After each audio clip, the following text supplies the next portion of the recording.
Hey everyone, Matt with Nightrun Studio here.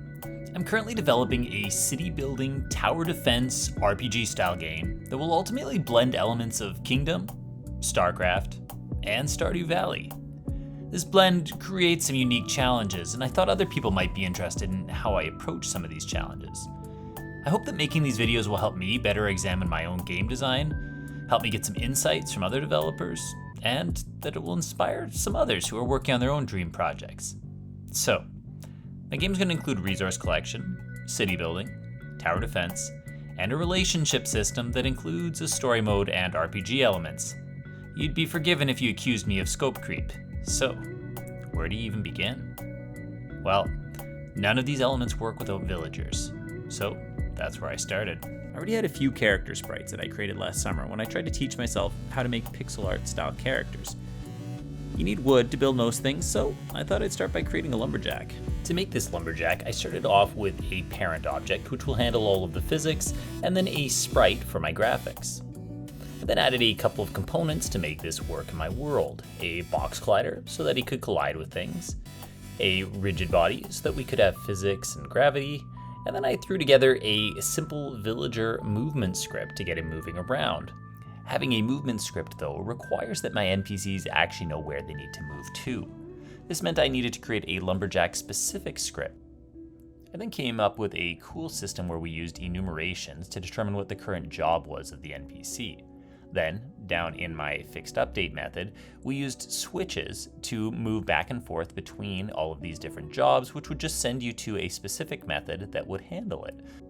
For example, my find lumber method worked kind of like this. It would create a list of all of the resources in my entire map, and it would do that just by searching for objects that had the resource deposit script on them. It would then narrow it down so that it only included ones that were of type lumber. At this point, it would check which of all the lumber was the closest by going through a for loop, and then it would set that as my target resource. Now it just needed to talk to my movement script, send it the information about which direction to go, as well as what the speed was of this specific actor, which was stored in the actor scriptable object. At this point, my movement script would take over by using the speed and direction information sent in from the lumberjack script. It would just calculate the speed of the NPC, which would take into account the specific NPC's speed. It would then calculate the velocity it needed to go and send it in that direction. I created a first version of this where the villagers are able to walk to a tree and then just play a little animation to have the tree fall over as they chop it. I was a little tired of the drab background, so I added this gorgeous sky into the game. But more importantly, I added a resource deposit script, which could be used for any resource in the game. This would keep track of the health of, in this case, my tree. It would keep track of what type of resource it is. If, in the case of this one, it needs to have a death prefab for when the tree gets knocked down, it can keep track of that. But also things like whether or not it's for food. So if I want to not harvest this, but leave it for food, I can. And it also knows whether or not it has been chopped down.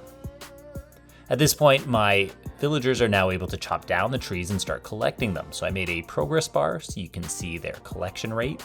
The tree's health will go down as they collect and it will eventually disappear, and they will also deliver their lumber to this beautiful lumber mill. Now, one of the key ways that I would differentiate my game from something like Kingdom is by adding multiple layers. So instead of just having horizontal things to worry about, there would also be a sense of verticality. However, adding this would mean a lot of artificial intelligence. My characters would have to be able to determine where their targets were, whether they were higher or lower, and then they'd have to be able to pathfind their way there. I originally solved this by adding a sort of natural staircase into the environment and allowed my players to look for obstacles and then jump over them. This method did pose some challenges. For example, my villagers needed a way to actually determine when they reached the next level. At one point, I missed that step and they decided they needed to go into orbit. This early solution meant that I needed my players to cast a ray in front of them that would detect anytime they found an obstacle.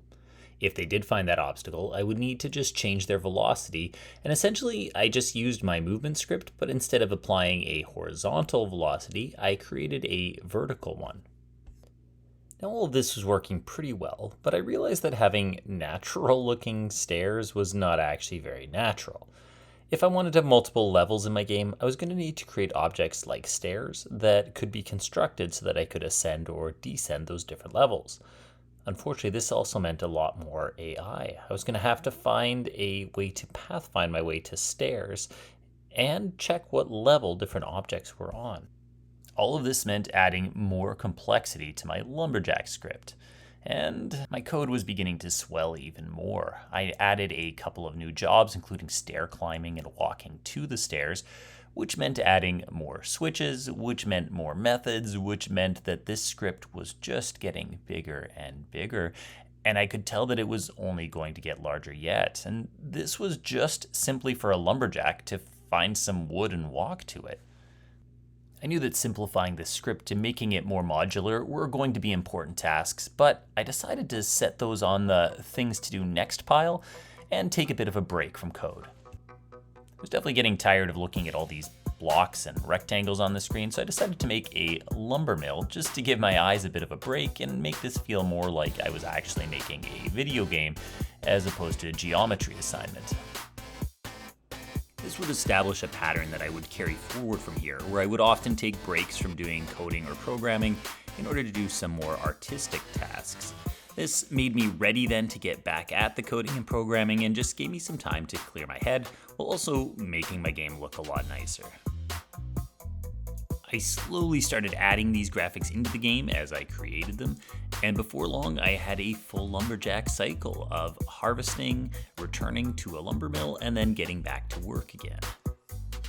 Now, as cute as these little guys are, I really didn't want to keep my game having these rectangles forever. So I created an actor scriptable object. And all this does is allow me to create databases for each actor I'd like to have in the game. It keeps track of things like the graphic I want to be instantiated when they come into the game, but also facts about their stats, as well as backstory, family, and that sort of thing. Next, I created this initiate villager script, which has a slot in it where I can drag and drop my scriptable object. Let's set this one to be Mason. And then now when I play the game, I can actually just grab my Lumberjack prefab that I just loaded Mason into, drag and drop it into the game, and you'll notice that it automatically turns the Lumberjack into Mason.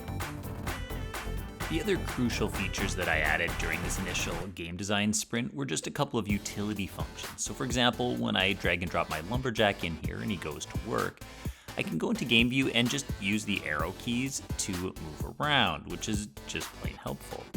I also added the ability to speed things up, so I just wrote a quick script that speeds up time to 6 times its normal pace, so that when I'm wanting to test something, I can test it much quicker. Though you'll notice that this lumberjack is still very slow, and it takes a long time for that tree to finally come down.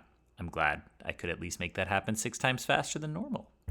With all of that done, I now had a working lumberjack in my village, and a pretty good base for all of the other gatherer villagers I was going to create. I could add miners, lumberjacks, warriors, food gatherers, etc., and they would all follow a lot of the same pattern. That said, I could already see that there's some problems in my near future. My lumberjack code was swelling to over 1,000 lines, and I was going to have to write something similar for every single gatherer I wanted to add to my village. That wasn't necessarily a big deal, but I could see there was a lot of redundancy here. They were all going to have to do a lot of the same things: find a resource, move towards it, negotiate the levels of the village, return their resource. And having to write code every time just wasn't going to be efficient in terms of time or in terms of my game running well. This would soon lead me to discover state machines, which would add all sorts of cool efficiencies and just make my life a lot easier, but that is a story for next time. Until then, I hope you've enjoyed this more technical devlog. If you have, please be sure to leave me a comment, like the video, or subscribe to the channel. Till next time, this is Matt with Night Run Studios. Cheers.